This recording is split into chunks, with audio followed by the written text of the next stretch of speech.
Welcome to War Room Pimp, John Fredericks Radio Network, FM 99.1, 103.9 in Chicago, on America's Voice.news, the streaming platform of the Trump Revolution that is now Channel Dish 219. And we want to thank the entire team out there in Colorado for helping us co-produce all the shows, and particularly these specials that get a little tough sometimes. We're bringing people throughout the world on here. Also, Newsmax TV now in 70 million homes. And throughout the world on Lexus.org.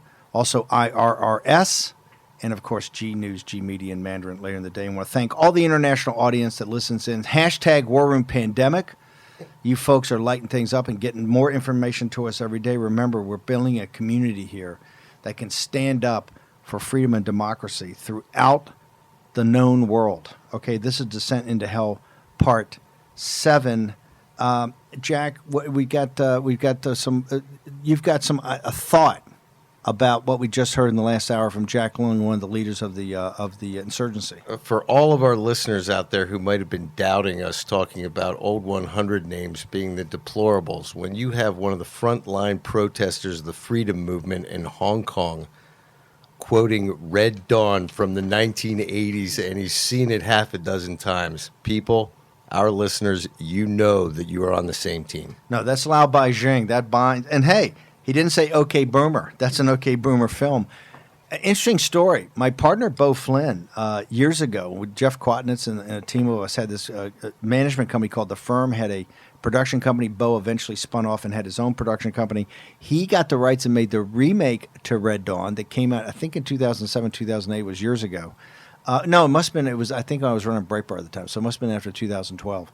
Did the remake, and he's getting ready to release the film, and they made him pull it from distribution and recut it because it had CCP. It was Chi-Coms. They made him recut it and make them North Koreans.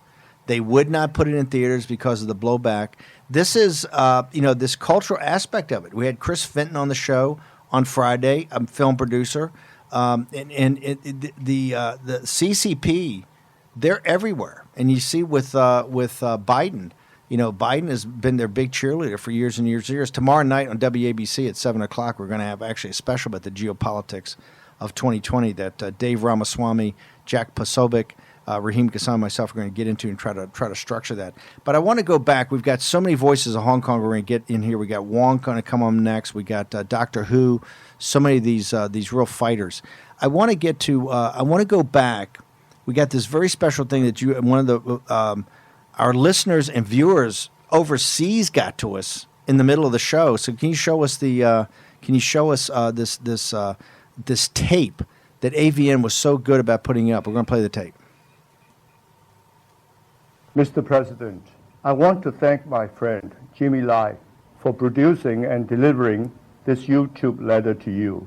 On behalf of all the free citizens of Hong Kong, the video you're watching now is showing the little-known leaders of the Hong Kong's heroic freedom movement for the last 12 months. These teenagers are mainly high school and college kids. They are fighting to make Hong Kong a home of freedom, democracy, and rule of law, no different from the founding fathers of the United States of America. 9,000 of them were arrested, all of them beaten, some raped and murdered, and all of them are waiting to be prosecuted. They will not be able to finish their education and will never land a decent job in Hong Kong. Unfortunately, out of the 1.4 billion Chinese, only these few thousand kids have the guts to stand up and fight and sacrifice for the universal value held by the free world. The universal values held by the free world related back to our founding fathers. He was clearly choked up at the end. This is that generation that made the deal with the CCP at the behest of the British. Right, it was really a Sino-British deal signed off by the United States. And I was in Hong Kong back in those days. I started going to Hong Kong back in the 70s as a naval officer. It was crucial, but it was essentially the West was going to guarantee that this was going to work, that Hong Kongers are going to remain free and democratic. And you've seen what happened. We're so fascinated and honored to have Jack Lung in the first hour. and this is what we want to continue to show American people. This is what when Donald Trump said, nothing is inevitable, this is what he meant. It's human agency and human action that makes the difference. Even if you're in these huge historical moments, and we're in a huge historical moment, you can feel it at home. It's one of the reasons you watch this show. It's the reason you go in the hashtag war and pandemic. It's one of the reasons that you're engaged. You understand like the revolution and like the Civil War and like World War II, the Great Depression. Something is happening out there. When you see a president of the United States come into the Rose Garden, flanked by his power players in the cabinet, and throws down on the largest superpower out there besides the United States, you understand things have happened. When you see a tape like that, when Jimmy Lai, who is one of the most respected, he's a billionaire, multi-billionaire, one of the most respected guys in Hong Kong, goes on 60 Minutes and breaks down and cries because he wasn't tough enough. He wasn't smart enough. He didn't have the guts to do it. And they talk about high school and college kids. The range of these kids is from 16 to 22 or 23 years old. And what did the narrator say? There's one of Jimmy Lai's partners, that 9,000 arrested. He chose his words carefully. They have been raped and they've been murdered. Some of these young girls, teenage girls, have been raped when they're arrested by the PLA. They've been murdered. There's a bunch of missing people we don't know where they are. But for universal values, what did he say at the end? Of 1.4 billion Chinese, a couple of thousand. And this is everything in life. Everything in life starts with a couple of Did Jesus Christ not go in the first time by himself down to the water and to a couple of fishermen? Starts with one or two guys. You look throughout history, Plato, Socrates, Admiral Nelson. You look at every movement that's ever started. It's with a handful of people. This started with a couple of thousand high school kids. A couple of thousand high school kids basically stood up to the last totalitarian dictatorship of the 20th century. Remember, what we're doing now is we thought at first we had a short 20th century, from 1914, the guns of August, until 1989, the fall of the Berlin Wall. We now understand it wasn't the end of history, that Fukuyama and all the genius conservative historians at Stanford and these other places were just wrong. We weren't going to be a continuation of just easy of liberal values. It was going to become, we've had a tough 30 years. But we realize this is the unfinished work of the 20th century. This is the last of the dictatorships that stand, the last of the fascist, communist dictatorships. And you had a couple of thousand kids. I want to go now to our next guest, Wong. Wong is now a naturalized American citizen. He's from mainland China. And Wong, this is what in our and getting ready for the show that you impressed me so much. You said, hey, I'm not from Hong Kong. I'm from mainland China, and now I'm a citizen of the United States. But this is not about Hong Kong. This is about the CCP and how they operate. Can you explain to our American audience what that means?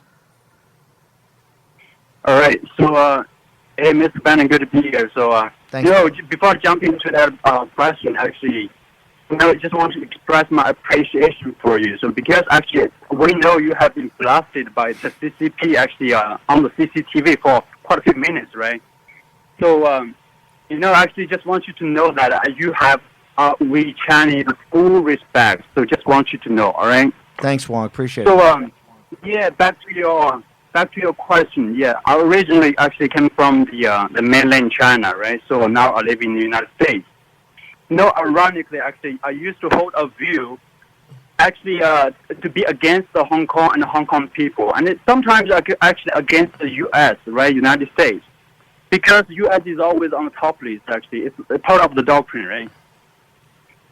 So now, actually, since after I came to the States, everything changed because actually all the information I used to that I can get here that I never get a chance to touch on when I was back in China, right? Actually, after following the whistleblower movement under the Mao's course leadership, because all the information provided by Mao's actually was just beyond imagination, and I literally just rebuilt myself actually from inside out. But actually, it is understandable because actually why I hold such a view back in time because actually literally all the stuff that I got touch on and all the stuff that I can get from the online are pretty much saying the exactly same thing. Like Hong Kong people ungrateful, and we provide them with food, with the water. And all the necessities, all kinds of stuff, and with cost next to nothing. it all made sense to me back then, and I fell into the trap. But I changed after I came here. So now, actually, about 10 years has already passed. I have been here for long. So now, just days ago, when I tried to talk to my friends back in China, they still live in mainland China, right? So I found a really interesting phenomenon because some of the people I talked to actually, I still have no idea what's going on in Hong Kong. And some of the others actually, they kind of have an idea what's going on in Hong Kong. But, actually when we talked, I found out that all the information they obtained are just fake, not true. And, some others simply just refuse to talk about it because they're worried. I mean, what if they're going to bust it, right? What going to happen to their families? So I understand that part. So this is really what's going on in China. So a lot of people are still left in the dark. So this is what's going on in mainland China. So just want to give you an example, all right? But here's so just before actually coming to go ahead. Hang on, let me just ask you: is it because the lack of information? Is the firewall? Or are you brainwashed? Why is it that the mainland Chinese people think the Hong Kong people are ungrateful and the American people are bad? All right. So actually, this is actually what I grew up with this kind of idea in the education system. What I mean there is actually U.S. is always on the top of the list. I mean, even the school teachers actually are talking about this on the daily basis. Pretty much the U.S. people, all the capitalism is in the textbook for the students to hate. And this is how we were raised up. And back to your question, is that because of firewall, the brainwashing? I would say it's actually the combination. So, just to give you an example, we actually Chinese are really heavy on the WeChat and the Weibo, right? And WeChat is pretty much like Twitter here in the United States, but on a much larger scale, right? And they have the 1 billion monthly active users, and Weibo is pretty much the same. So I searched up the Hong Kong, the keyword, in those two platforms. Actually, so many articles popped up. But you will be amazed to see that there's no single article talking about what the real purpose of the Hong Kong movement, what the Hong Kong people are really looking for or fighting for. And you have no appearance in those articles about the 5 demands, not one less. None. I mean, this is amazing. So what about those articles showing up? Those articles are pretty much saying the pro-Beijing tone. What they're talking about is, hey, those Hong Kongers are pretty much just like a bunch of rioters, and they're trying to break away from the mainland China. But for the people from the free world, we all know that's fake. That's totally untrue, right? Because in the 5 demands, there's no such a thing. Hey, Wong, can you just hang on for a second? We're going to bring you back. I want to bring you back right after the break.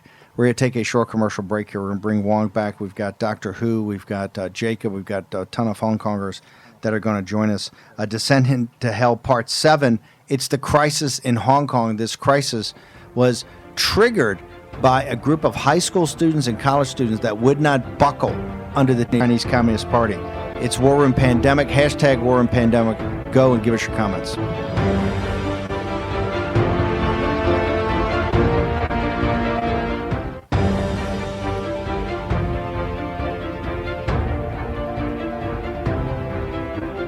War Room Pandemic with Stephen K. Bannon. Here's your host, Stephen K. Bannon. Descent into Hell Part 7. The crisis in Hong Kong. I want to go back to Wong quickly because we got so many people to get in here. Wong, what did you think of the President of the United States talk in the Rose Garden yesterday? And what help, if any, are people in Hong Kong looking for from the American citizens and other people listening to the show? All right. So actually, when we talk about the Hong Kong issue, actually I always explain to the people that the issue for Hong Kong is not only the issue for Hong Kong only. So what I mean here is, so if you look through, actually the CCP is behind all the disasters, right? So CCP took back the Hong Kong, but refuses to hold its promise. That's why we have the protests going on, right? So CCP is suppressing the people in Tibet. That's why people there want freedom, right? So the CCP is suppressing the free information flow in mainland China. And that's exactly why we have this pandemic, right? So if you look through, CCP is behind all those disasters. And that's why I say, so if we want to help Hong Kong is only the part of the issue. Actually, to save the people in Hong Kong, it's pretty much the same to save the people in mainland China. So first of all, we have to take down the firewall in mainland China. So second of all, so if you actually, Mr. Bannon, if you ever in mainland China, you would know that CCP is all about money. They are all about money. So we should focus on the money side also and the capital side. So what can we do there? So how about we freeze the bank account for the top Chinese officials in the United States? And then to follow the money, and how about we freeze up the CCP state-owned assets in the United States? And actually, I just read an article. They say that pretty much 80% of the international transactions actually ultimately cleared by using the American financial system. So how about we cut CCP out of the transaction system? I'm not sure if that is the right way to call it, but this can be called the decoupling, right? So I think it's pretty much the same can be done for Hong Kong dollars. So those are the ways that we can do to contain the CCP. So, Mr. Bannon, I remember you talked on your show several times. There are so many noises. We have to look for where the real signal is, right? The true signal, the real signal is the CCP. CCP is the enemy that we are facing. And what do we do? Whatever the tools that we're going to use, we have to keep in mind that we want to take down CCP, and this is our ultimate goal. So I think those just to name a list, those are methods that we can use to help the issue within China and Hong Kong. Well, and also maybe what about delist those stocks the CCP owned in the United States, right? So I think we have pretty much actually quite a few tool sets that we can use. Wong, I want to thank you very much for joining us. I know it's always a danger. Anytime any Chinese voice comes forward, the CCP wants to go find their families, wants to find everything. So thank you very much for joining us here on Descent into Hell Part 7. Appreciate your voice. Thank you, Wong. We're going to get Jacob is going to be the next one. Before we get to Jacob, this is what's amazing. What he just laid, and here, hey, you heard it from a guy who came from mainland China. The signal and the noise. You got many noises, Mr. Bannon, but one signal. Take down CCP. This is what's so amazing about this movement. If the CCP thinks they're going to break these guys, they got another thing coming. They're prepared to go all in. And here's what's amazing what he just said. Think about the level of sophistication. You've got all the money transactions. You've got their assets. They're all about money. They're not communists. They're dictators. They're all about money. Seize their assets. Seize their bank accounts. Everything he's talking about. And what President Trump was talking about, the free trade, and what Lung said in all of them, when you meet these guys, they don't mind bringing it down around their heads, and they understand that their futures are gone. That's what's so powerful about these young people. What did they say in the tape? They're never going to be able to get a job. They're never going to be able to finish high school, and they don't care. They understand this is the fight for a universal value, for freedom and democracy. Right there, what he advocated would make his life, would make the life of people in China, mainland China, harder. They don't care because he says that's all noise. The signal is take down CCP, right? That's why this is a historic moment. If you don't think this is 1938, you're kidding yourself. It is 1938. And what you saw with Donald Trump today, you know what? He said, guess what? I'm not going to be Neville Chamberlain, right? I'm not going to be Neville Chamberlain. The West made that mistake in the 1930s.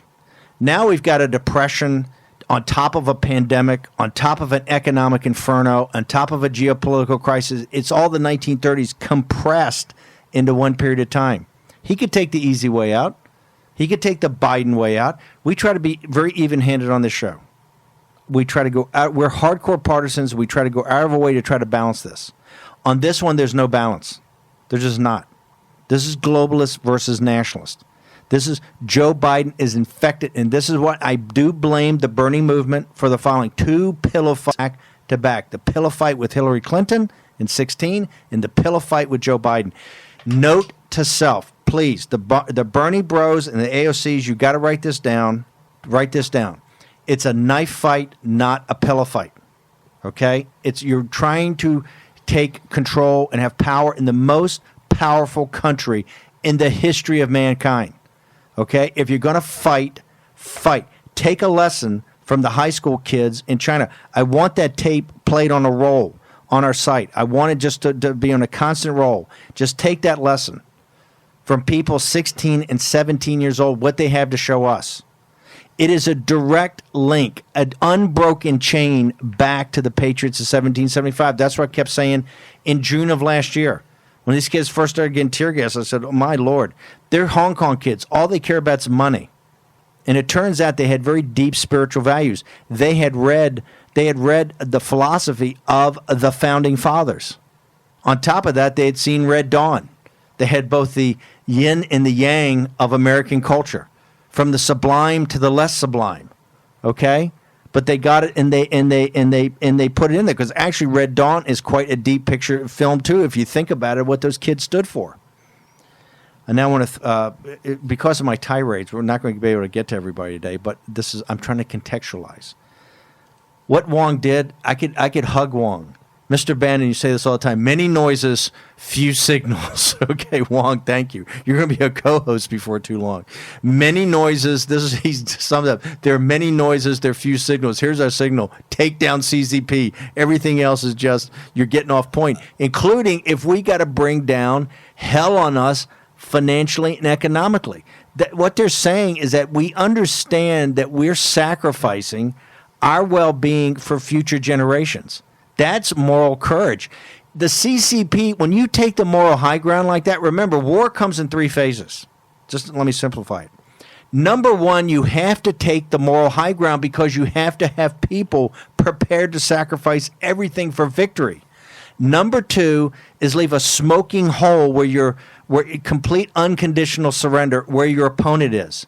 Number 3, fill up said hole with your stuff, okay, your values. That's Ulysses Grant. I come from the South. Sherman and Grant got the message. Must break the Confederacy. Fill it back up with our stuff. Okay, unconditional surrender. Unconditional surrender in World War II. We're not going to negotiate. Unconditional surrender. That's what this is about. What Donald Trump came in today in the Rose Garden, yesterday in the Rose Garden, and said, I'm not going to be Neville Chamberlain. Okay? Maybe I didn't list out 30 actions, but I listed out enough that are important. Let's bring in now Jacob. Jacob, you're a Hong Konger, Jacob, and I want to tell people, are the Hong Kongers going to back down? Jack Leung said in the last hour they're not, but I want to hear it from your voice. You tell us where right now the Hong Kongers stand as the Chinese Communist Party, as darkness starts to fall on Hong Kong with this National Security Act. Where are you guys? Sure. Hi, Mr. Bannon. Thank you for giving me the opportunity to share what's happening in Hong Kong. And to answer your question, no, we're not backing down. And I'm a Hong Konger, and I'm an active participant in the pro-democracy movement since last year. And I was one of those 9,000 people who got arrested by the police and facing prosecution, which could result in imprisonment with the maximum sentences of 10 years. And my cousin, who is a young female med student with a bright future, was also arrested last Sunday. And you must wonder why and how did we get arrested in Hong Kong. But the problem is you don't need to be radical or violent to get arrested in Hong Kong today. You can be arrested by the police just because you're chanting slogans in shopping malls or sticking posters on the streets or even wearing black. And the police aren't just arresting young people. The government in Hong Kong now is literally suppressing everyone who opposes the government. And we have seen more and more professionals, retired teachers, lawyers getting arrested too. So this is the predicament Hong Kongers are facing right now. The CCP is tightening at its grip on Hong Kong, and we all know that. But there is much Hong Kongers could do to resist except taking onto the street to protest, to make our voice heard. But the sick of doing so is getting higher and higher. Not only will we be being brutally suppressed by the police, we will also be facing dire consequences imposed by our legal system. So take me as an example. My life has been seriously disrupted by the trials that I'm going through right now because the court will resist you from traveling and have you obliged to curfew orders. But despite all these challenges we're facing, Hong Kongers have never thought of backing down because we know giving up or surrender is not really an option right now. Jacob, can you hang for 1 second? I want to keep you over through this commercial break, and I've got some more questions to ask you. This is this is brought to you by John Fredericks Radio Network and Americans Voice .net or .news on Dish Channel 219. I want to thank our production partners here to help us produce these specials we do on Saturday. This is Descent into Hell Part 7, War and Pandemic. Go to hashtag War and Pandemic. Tell us what you think. Be back in a moment.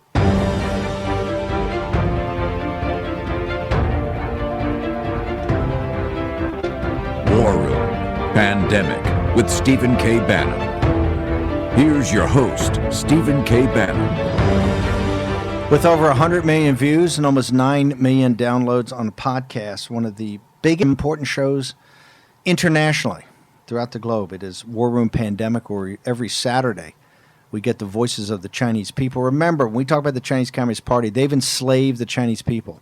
This is all about their freedom, whether that's in Hong Kong, Taiwan, in mainland China, even in the United States. Although they're American citizens, many of the Chinese here have become national, and they're American citizens. And guess what? They're still under the boot in the reach of the Chinese Communist Party. Every time I talk to expatriate Chinese that are here, it is the fear in their voice. They live in a country that's free. They love the United States. They're fabulous citizens, but they will tell you, if the Chinese Communist Party finds them being outspoken, they will go arrest their family in mainland China. And these guys, they play hardball the entire time. Want to go back to Jacob right now. Jacob, as someone that's been active participant in this democracy movement, and have really seen it gone from an umbrella movement to now real insurgency and really standing up to the Chinese Communist Party, what are you looking for? Yesterday in the Rose Garden, President Trump laid out really the firmest thing, although a lot of people are saying it wasn't enough.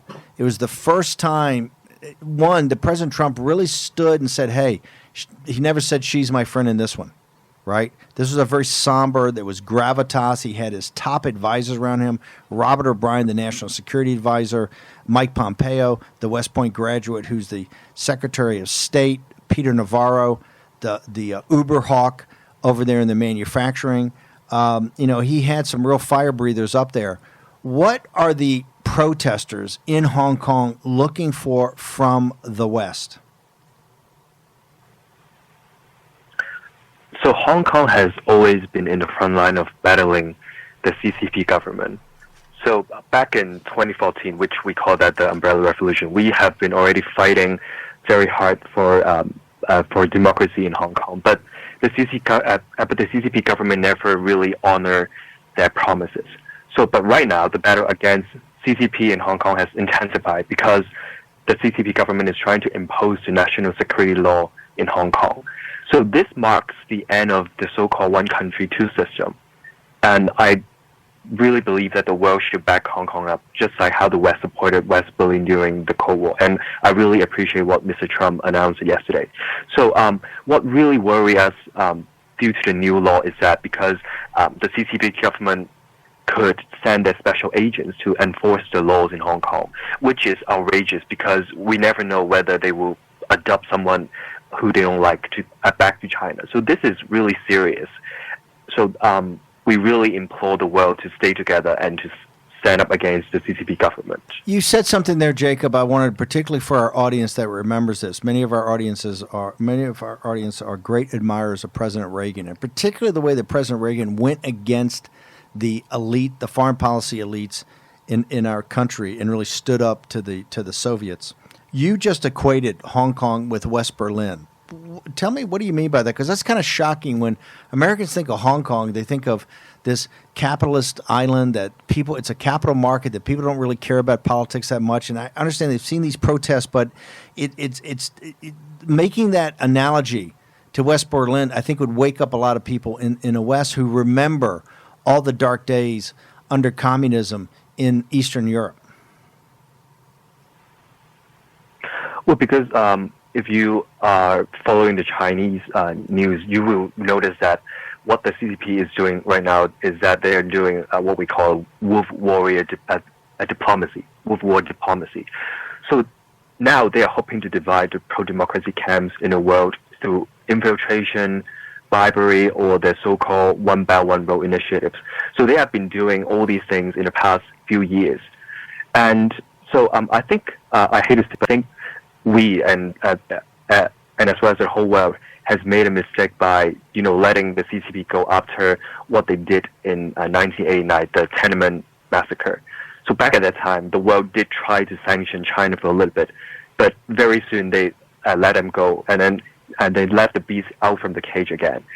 And I know that the world at that time hoped that by letting China join the WTO or other trade organizations in the world, they could become more democratized when they are when their economy takes off. But that never happens.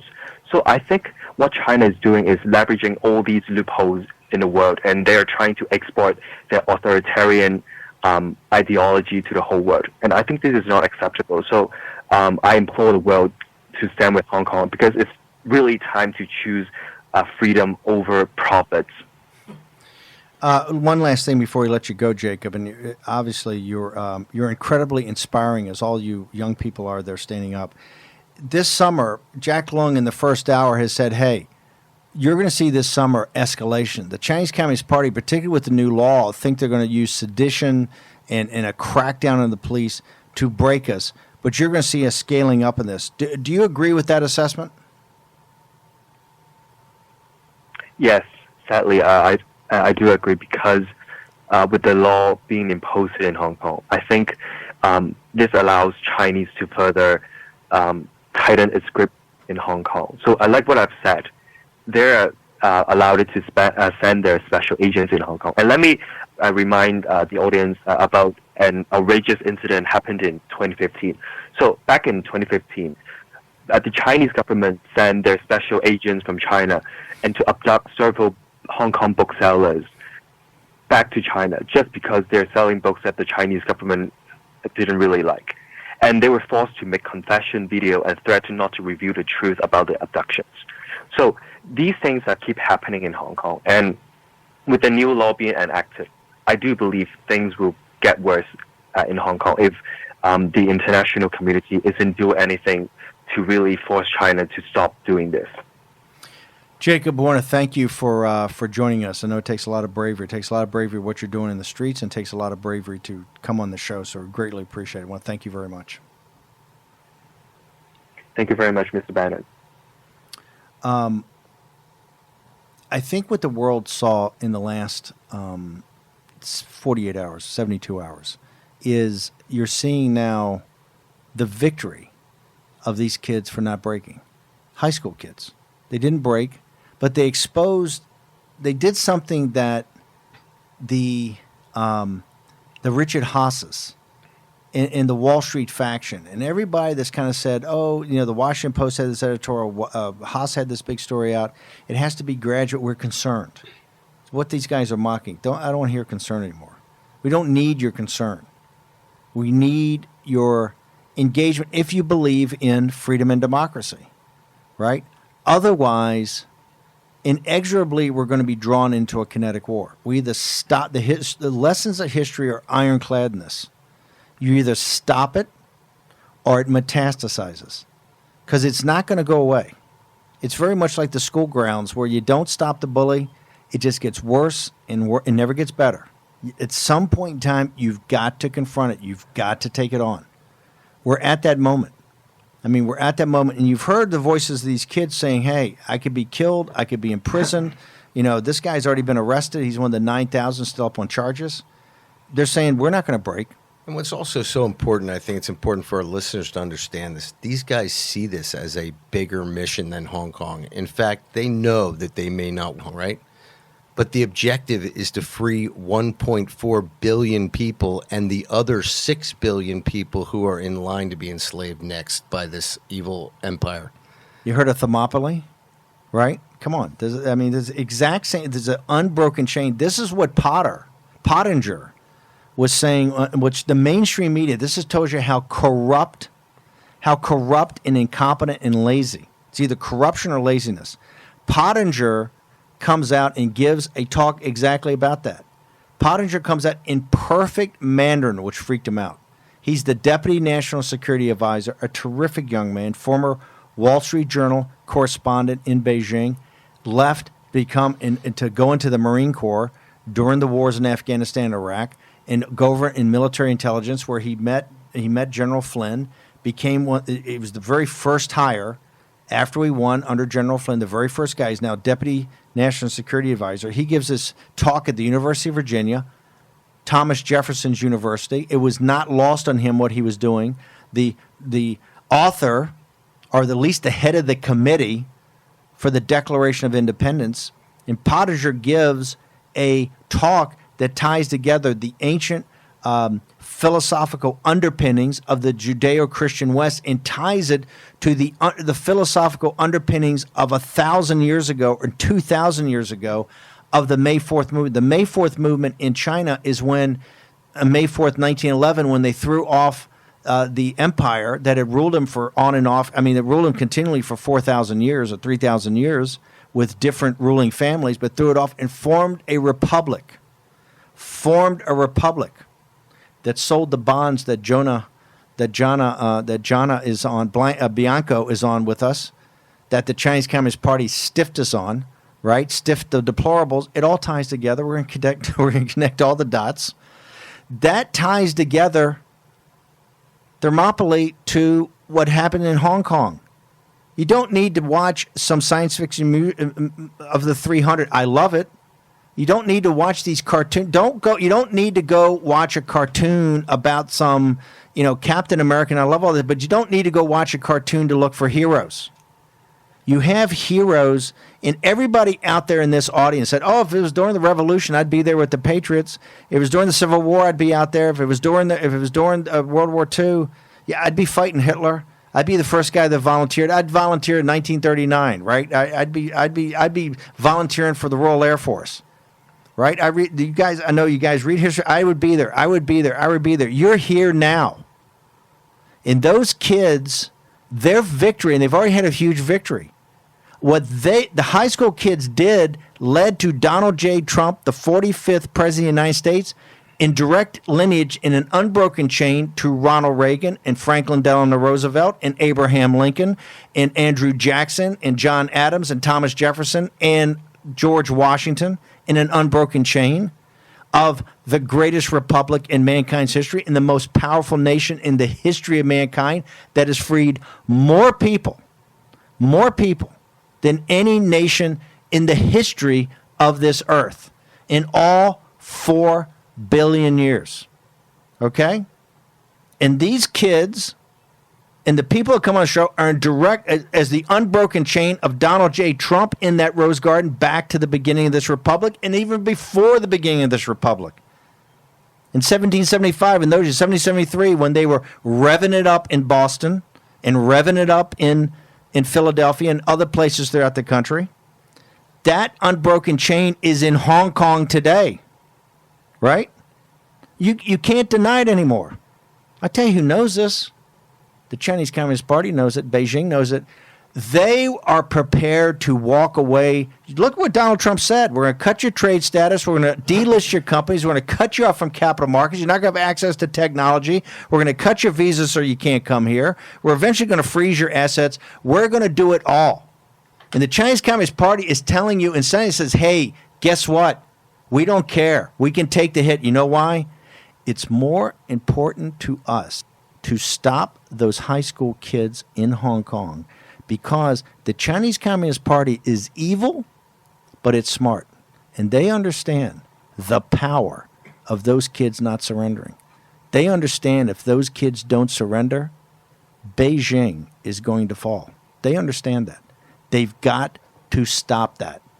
The entire regime depends upon that. We're going to take a short commercial break. More voices from Hong Kong in a moment.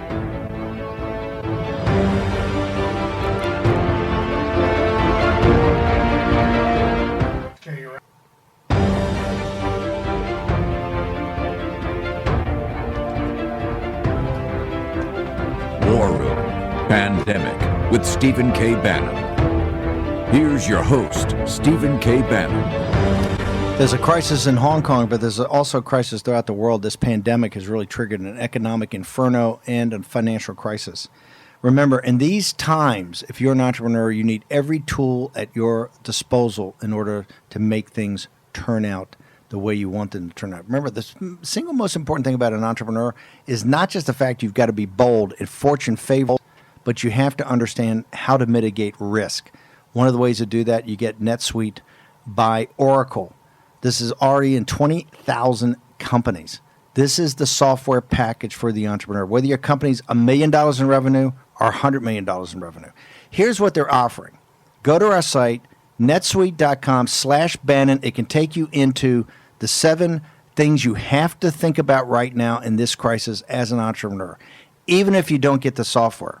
It shows you, it breaks down what you have to do, what you have to think about, whether it's capital asset pricing, whether it's your financial projections, whether it's human resources, e-commerce, all of it. And they tie it together to help you think as an entrepreneur.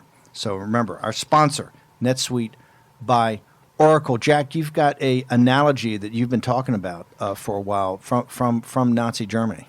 Well, I don't know if many of you know the White Rose movement. You probably know of Sophie Scholl, who was a wonderful young college student in Munich who was executed on February 22nd of 1943 for having passed out pamphlets critical of the regime. And her situation reminded me very much of the courage of these Hong Kong students who are out there doing exactly what she did, opposing evil, full well knowing the danger of it. And there were 2 things I want to read that she was quoted as saying. She was only allowed 1 sentence in defense in the court, and the Roland Freiser, the People's Court, which we all know, a terroristic court similar to the CCP's courts. And she said, somebody, after all, had to make a start. What we wrote and said is also believed by many others. They just don't dare express themselves as we did. The next day she was executed. On her way to the gallows, she said this: such a fine sunny day, and I have to go. What does my death matter if through us thousands of people are awakened and stirred to action? That is a pretty good sum up for the students in Hong Kong, Jack. Fantastic. I want to introduce Dixon Ho now. Dixon, you're a Hong Konger.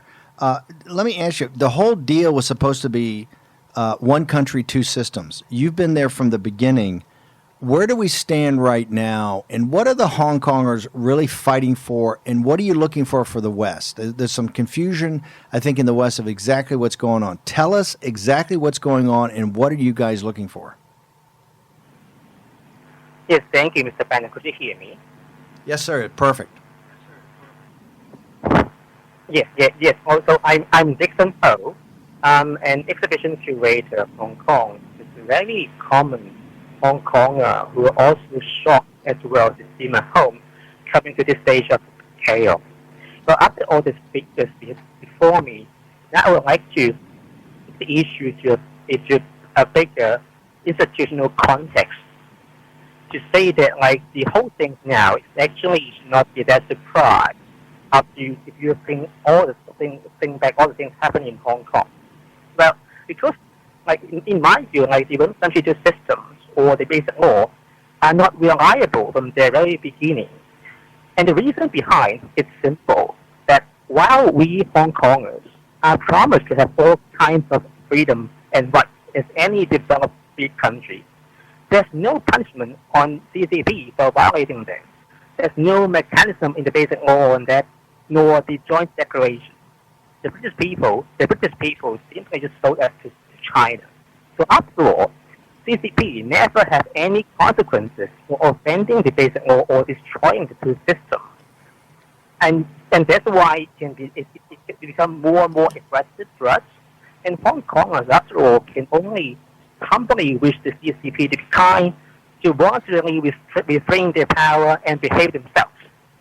But how possible, right? I mean, like, we are talking about a regime massacre hundreds of students at Tiananmen Square in 1989.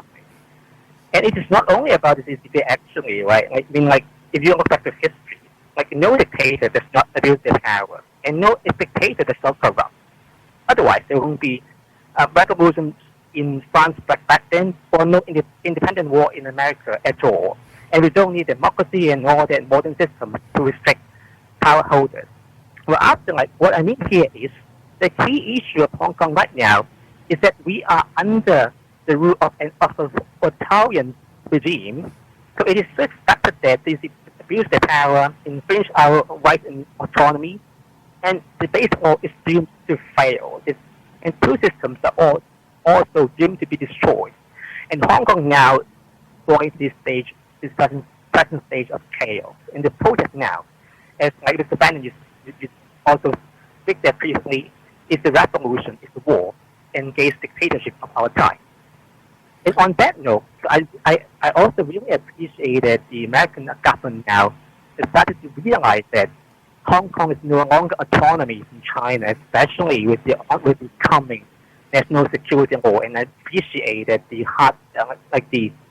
measurements, that the strong action that coming to Hong Kong.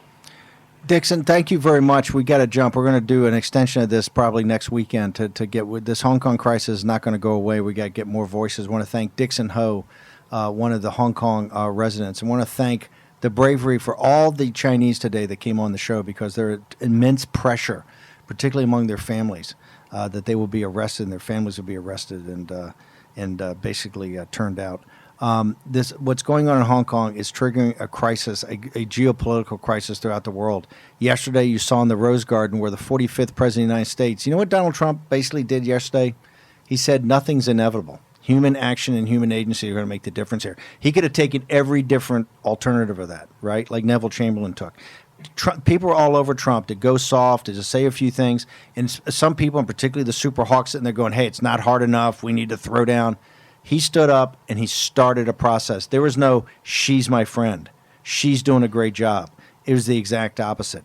This is War Room Pandemic. We've been honored to do these shows every Saturday. This is Descent into Hell number 7. Hashtag War Room Pandemic is the way you participate in this community. And believe me, by your participation, you're changing world history. You have had a major impact already. You know why? Because as many of the speakers come on today about CCTV is on me. You know why they're on me? Because of you. They understand the power of the deplorables, and they understand the power of Lai Beijing, 100 names. They do not, under any circumstances, want you to partner. Okay, we've got a special on WABC tomorrow night, and we'll be back on Monday morning at 10. See you then. War Room Pandemic.